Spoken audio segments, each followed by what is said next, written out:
Hello, welcome back to Bioclass Bites. In this video, we are going to talk about the nature of disaster. Don't forget to subscribe to my channel and like and share this video. Here are some images from the 1985 earthquake in Mexico City. In this picture, we see the wreckage of a 21-story steel constructed building. And this one is a wreckage of a 15-story reinforced concrete structure. To learn more about this earthquake, I recommend that you visit this page from Britannica. I'll provide the link in the description below. This one shows us the aftermath of the 2011 Tohoku earthquake, the largest ever recorded in Japan. If you want to read more about this, I recommend that you visit this page from National Geographic, the Tohoku earthquake and tsunami. I'll provide the link in the description below. This picture shows us the devastation brought by Typhoon Haiyan, or as we called it, Typhoon Yolanda, in the city of Tacloban in 2013. To read more about Typhoon Haiyan or Typhoon Yolanda and why that monster storm was considered unusual, I recommend that you visit this page from National Geographic. I'll provide the link in the description below. This shows us the yield estimation of the 2020 Beirut explosion based on the location of the 16 video footages, okay, that were uploaded in social media. To read more about the coverage of the Beirut explosion, I recommend that you visit this page from The Guardian. I'll provide the link in the description below. Now, those are just some of the disastrous events in the recent human history. So what is a disaster? According to Online Etymology Dictionary, the word disaster was actually taken from the words dis, meaning miss or ill, and then astro or star. Okay? So it is anything that befalls or of ruinous or distressing nature or any unfortunate event. Um, the reason why there's this word star here, then ill or miss, and then star, is because in the past, any unfavorable event, any unfortunate event, our ancestors used to blame that used to say that those are actually fated by the stars or destined by the stars or destined by fortune or destined by fate. Okay, so so disaster, bad star, or ill star, or ill-fated by the star. So that's the source of the word disaster. If you're interested to read about the etymology, I'll provide the link in the description below. So disasters in its essence are emergencies that cannot be handled by those affected without outside assistance. Okay, so a disaster can occur in a community if they cannot resolve it or handle it without help outside the community. Or a country is said to be in a disaster situation if they cannot handle it or solve it or adapt to it without help from outside the country. They are usually caused by two, okay? One is natural causes or another would be man-made events, okay? So in a disaster, communities experience severe danger and incur loss of lives and properties. Okay, so if there are loss of lives and properties, then that's considered a disaster. If it disrupts their social structure, okay, and affect the essential function of the community, then those are also descriptive terms for disasters. They are often inevitable. It cannot be avoided because they are either natural or sometimes even man-made events. They are caused by unsustainable development, okay? Unsustainable development, unsustainable changes in the community or in the country that has not taken account of possible hazard impacts in that location. So whatever improvements, roads, buildings, um, constructions, but not taking into consideration the hazards of those constructions that could also spell out disaster. Disasters can be less damaging if the population has better understanding, if the population is educated of hazards, possible hazards of that event, and implement preventive or mitigating measures against them. So if a family, a community, a country um, is informed of the possible hazards and they know what to do, then it is possible to lessen the damage of that particular disaster. This one is taken from the Disaster Risk Reduction Resource Manual from DepEd. If you're interested to read more about it, I'll provide the link to their PDF in the description below. To learn more of the importance of educating people about hazards and for disaster preparedness, I recommend that you watch this video from UNESCO. I'll provide the link in the description below. Another definition of disaster, this one coming from the International Federation of the Red Cross and Red Crescent. A disaster is a sudden, calamitous event that seriously disrupts the functioning of a community or society. Okay, we mentioned that a while ago. Causes human, material, and economic or environmental losses. Okay, we mentioned that. They exceed the community's ability. Okay, we've talked about that. To cope using its own resources, so they need outside help. And they can often be caused by nature or sometimes man-made events or man-made disasters. A disaster occurs when a hazard impacts a vulnerable group of people, and then outside their capacity to adapt or mitigate or cope. So that's the formula for disaster: vulnerability of the people plus hazard of exposure to hazard, and then their lack of capacity or factoring in their capacity to adapt, cope, or to solve that hazard. So that spells out their disaster. So the combination of hazards, vulnerability, and inability to reduce the potential negative consequences usually results in disaster. If you're interested to read more, I'll provide the link in the description below. Okay, so a disaster is defined as, again, a sudden or great misfortune. It's sudden, it happens suddenly. It's an event whose timing is unexpected. However, the consequences are considered seriously destructive. So we've keep on mentioning this, but I want to emphasize these are the definitions of an event of a disaster that includes, again, suddenness. It happens instantly. Unexpectedness, okay, no way to prepare for it, or unknowingly it just happened, and it can cause significant disaster, a significant destruction. So all of these are ingredients of a disaster. However, they have identified a fourth element: lack of foresight or planning also causes disaster. Okay, so if you combine these three plus this lack of foresight or planning, lack of preparation, that also increases the destructive effect of disaster. So they usually occur with unnerving frequency, and their adverse consequences increase for those who do not prepare for it.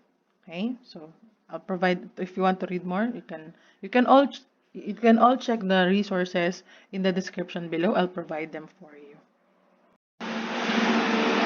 In the past, people accepted the fact that for them, disasters just happen. Okay? It happens, an earthquake happens, people die, properties get destroyed. It happens, it's fated. However, in contemporary times, as our technology improves our ability to predict possible hazards and possible events in nature, there's this shift of understanding of disaster. So no longer do we blame suddenness and unexpectedness to disasters. So in the modern period, we are thinking of inappropriately managed risk as one of the major reason for disasters to happen. It means that failure to determine the risk and failure to prepare for the risk is actually a greater determining force or greater determining factor for disasters. So these risks are the product of combination of hazards and vulnerability, and we will talk more about this. So again, in the past, people just think that disasters will just happen, an earthquake, a volcanic eruption will happen, it will just happen, and then there's nothing we can do about it in the past. But there's this shift towards preparing for disaster so that the effect will not be as um, devastating. Okay? So hazards that strike in areas with low vulnerability. Okay? So any event, any disastrous event, or any hazard that could strike those areas that are quite protected will never become a disaster. It will never become a huge catastrophe because they just have low vulnerability. They are not as vulnerable. They are quite protected against the hazard. Um, as in the case of uninhabited regions. So, for example, if there's an uninhabited island and then there's this, huge tsunami that happened to pass through that island, since nobody's living there, it's not really considered such a big disaster because it's uninhabited. Right? That's just, one example. So, if an area is an uninhabited or it has low vulnerability, any hazard that could strike those areas cannot turn into disasters. Okay. Another thing to note, developing countries. Okay, so this is a politically correct term for those countries that are not as rich as other countries. Developing countries suffer the greatest cost, okay, when a disaster hits. Okay, so those countries with more poor people than there are rich people.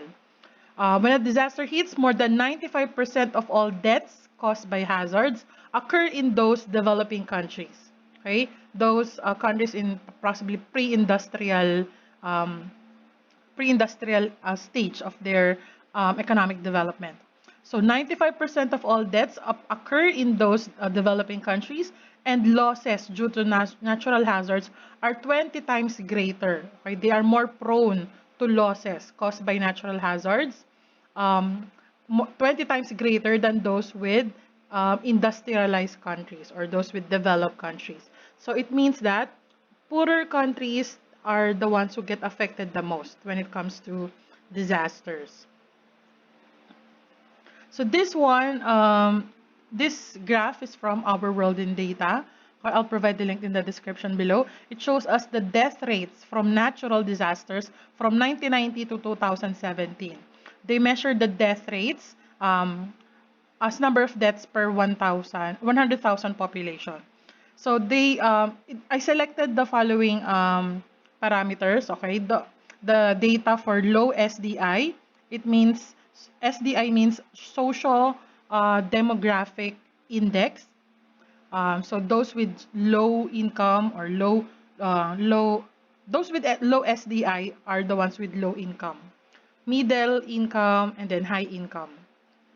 So what do you notice with the number of deaths as time goes by?